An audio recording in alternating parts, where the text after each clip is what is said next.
सम्पदः शत्रुबुद्धिविनाशाय दीपज्योतिर्नमोऽस्तुते दीपज्योतिर्नमोऽस्तुते दीपज्योतिर्परब्रह्म दीपज्योतिर्जनार्दनः दीपज्योतिर्परब्रह्म दीपज्योतिर्जनार्दनः दीपो हरतु मे पापम् सन्ध्यादीपनमोऽस्तुते ओ दीपब्रह्मरूपस्त्वं ज्योतिषां प्रभुरव्ययः ओ दीपब्रह्मरूपस्त्वं ज्योतिषां प्रभुरव्ययः आरोग्यं देहि पुत्रांश्च मतिं स्वच्छां हि मे सदा रवेरस्तं समारभ्य यावत् सूर्योदयो भवेत् रवेरस्तं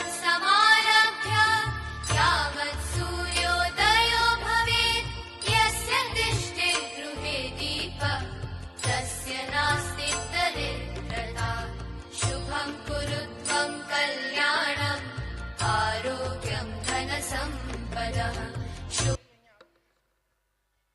તાળીઓથી વધાવી લેજો બધા મિત્રો. ખૂબ ખૂબ આભાર દરેક વડીલોનો અને મહેમાનોનો.